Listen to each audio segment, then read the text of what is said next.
Itu latihan? Enggak.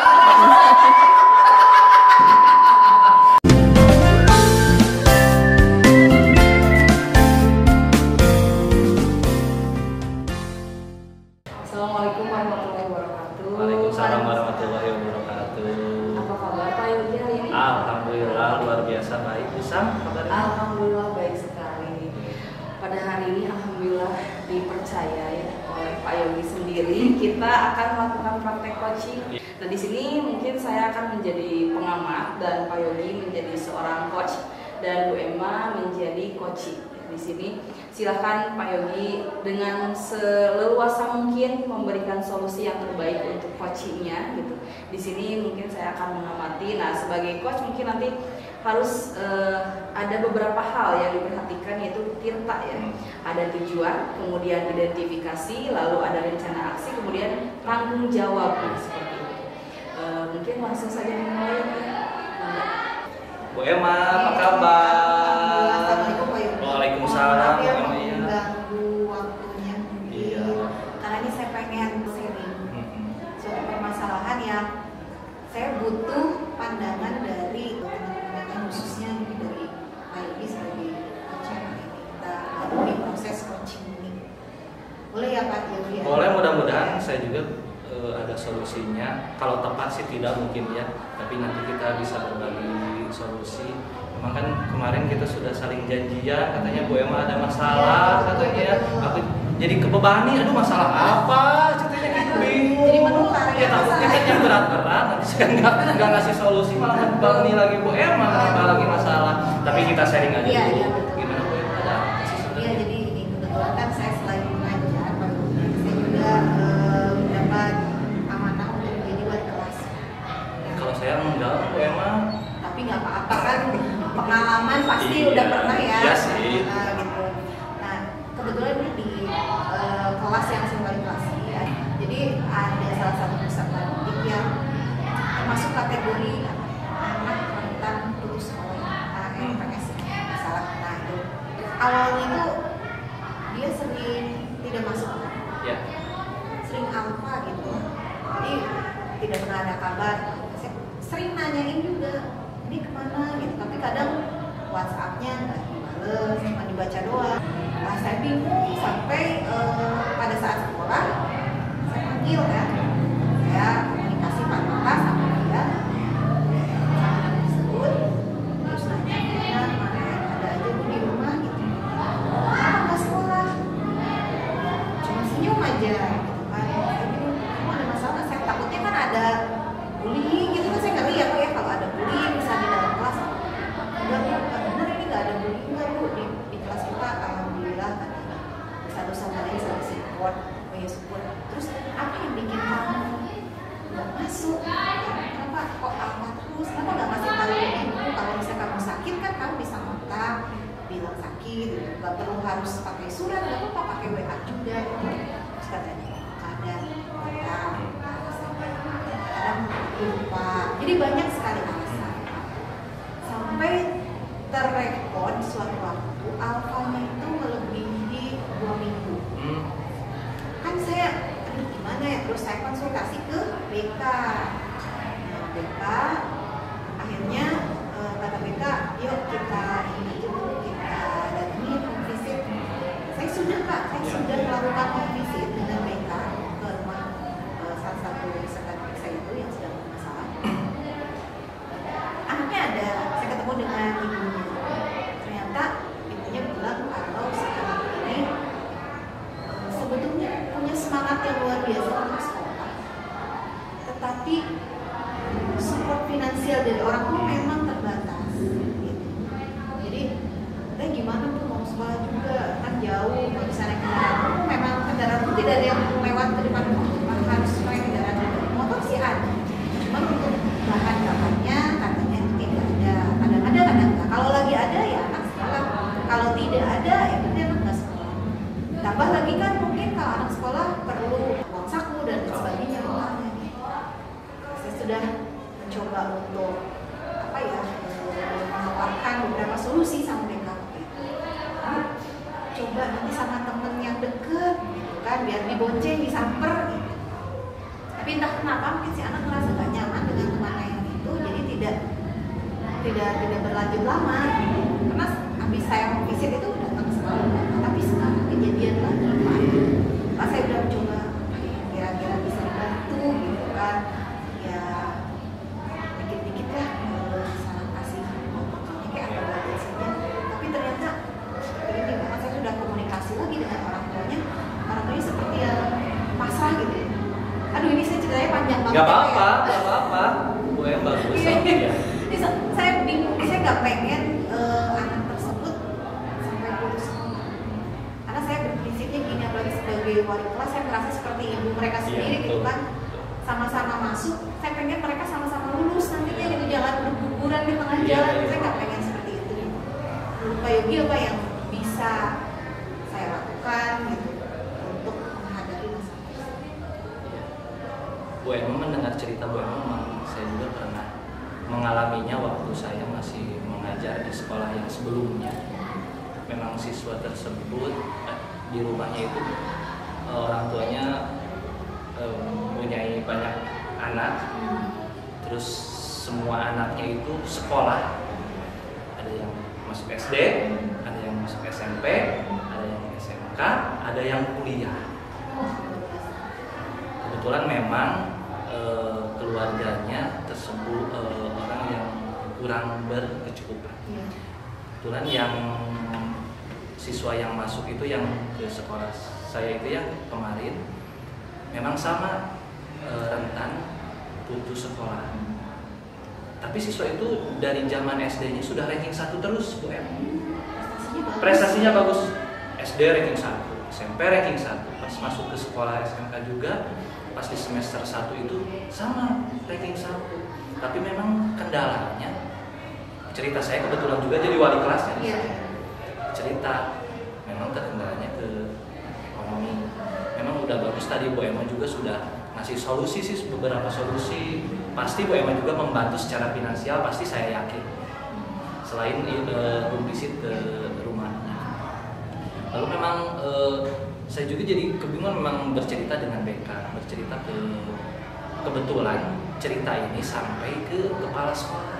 Kalau Bu Emma udah nyampe ke kepala sekolah, kalau saya sudah nyampe ke kepala sekolah. Ternyata alhamdulillah kepala sekolah saya begitu sangat bijak, Bu Emma, memberikan uang saku setiap harinya. Dan memang satu dulu harus ada motivasi dulu dari siswanya pengen sekolah. Kalau tidak mau dikasih support apapun pasti nggak akan masuk sekolah betul. Tapi sama mungkin kebetulan yang Bu Emma juga motivasi sekolahnya mau ya. Iya. Nah, walaupun mungkin tidak seperti yang cerita Pak Yogi ya, kalau di saya memang dia tidak masuk ke besar sih. Tapi motivasi sekolahnya ada ya. Nah, hal itu dulu saja. Kalau motivasi sekolahnya ada, yang lainnya bisa mengikuti. Seperti yang dulu juga kan dikasih support, selain sama pasti Bu Emma juga sebagai wali kelas yang kasih support finansial dan apapun bakal Bu Emma pasti pernah ngasih kan, walaupun tidak perlu diceritakan ya. Nah, ke sekolah juga apa yang harus dibantu, memang potensinya itu sangat bagus Bu Emma. Nah, di support sama kepala sekolah itu kebetulan itunya juga pesantren, jadi di pesantren kan di sekolah, jadi kan untuk berasnya atau apanya sudah ditanggung oleh sekolah. Terus memang sekarang juga udah sampai, alhamdulillah udah lulus, itu tahunnya udah lama, udah sampai sekarang S2 di Unpad, malah melebihi para pengajarnya. Sampai ke sekolah juga udah berterima kasih apa ya, di supportnya seperti itu. Tapi kalau yang sekarang mungkin bisa Bu Emma kan, Bu Emma udah home visit, memang terobosan Bu Emma sudah bagus, sudah ditangani oleh sendiri sebagai wali kelas, sudah tidak tertangani bercerita ke guru itu jalurnya sudah bagus. Lalu sudah ke rumahnya ya, sudah home visit dan orang tuanya juga ya, ini kalau masalah finansial udah angkat tangan mungkin ya, memang begitu adanya mungkinnya di rumah juga. Memang kalau mau sekolah apalagi tidak melewati jalur alat. Walaupun tadi sudah sama temennya ya diantar itu, memang kalau sehari 2 hari nggak apa-apa, tapi kalau misalkan udah terus-terusan dia juga nggak nyaman. Dianya juga yang ikut pasti merasa nggak nyaman kalau keterusan. Memang kalau coba nih Bu Emma cerita aja ke Wakasnya kesiswaan atau ke jabatannya yang lebih tinggi di sekolah ini, mungkin barangkali ada solusi yang bisa ditempuh Bu coba, karena kemarin juga sangat ampuh waktu saya ini langsung kepala sekolahnya yang turun langsung dan memang langsung diberikan itu, dan motivasinya makin lebih gitu dari support seperti itu, dan dikasih baju olahraga, dikasih batik, werpak kan kalau di SMA semuanya disupport, jadi prestasinya makin tinggi. Terus ke kuliahnya juga S1-nya kan bidik misi, dibiayai oleh pemerintah, S1, S2-nya juga setelah lulus tuh ke sekolah, udah S1 mau lanjut lagi boleh, langsung sampai sekarang juga jadi dosen gitu ya Bu Emma di salah satu perguruan tinggi. Mudah-mudahan bisa ditempuh seperti itu Bu Emma, mungkin gitu bercerita ke. Nah, kalau misalkan oleh kita tidak ada solusi yang mungkin yang lebih baik, ya apa salahnya kita cerita yang lebih lagi. Mungkin itu yang akan saya tempuh juga Pak ya, nanti saya akan coba untuk bercerita tentang kasus yang saya alami di kelas saya, salah satu peserta didik saya ke Asik kemudian mereka mempunyai kewenangan yang lebih. Tapi memang harus dipastikan dulu siswa itu motivasi sekolahnya. Kalau tidak ada itu sudah Bu Emma, kalau misalkan hanya perkataannya saja kita perjuangkan juga susah ya. Iya, mau diperjuangkan tapi siswanya atau orang tersebut leha-leha ya kita juga jadi nol besar bantuan kita gitu. Kalau disebut bantuan ya bantuan kita jadi sia-sia gitu Bu Emma. Harus dipastikan dulu ke siswanya apakah memang betul motivasi sekolahnya tinggi atau tidak. Nanti kalau misalkan tinggi, ibu mungkin ya nanti cari solusinya yang mungkin tadi seperti saya solusinya diterapkan mungkin gitu.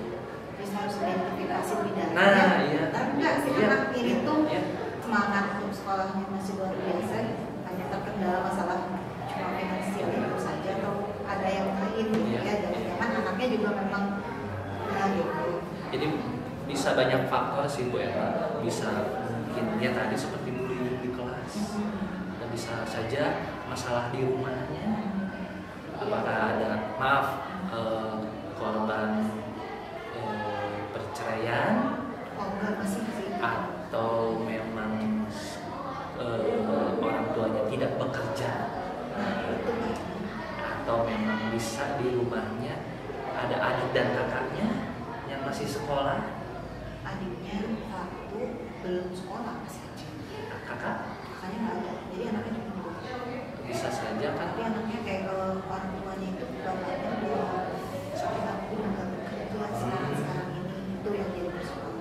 Iya, takutnya memang hubungan di keluarga itu bisa mempengaruhi anak untuk jadi malas untuk ke sekolah. Iya.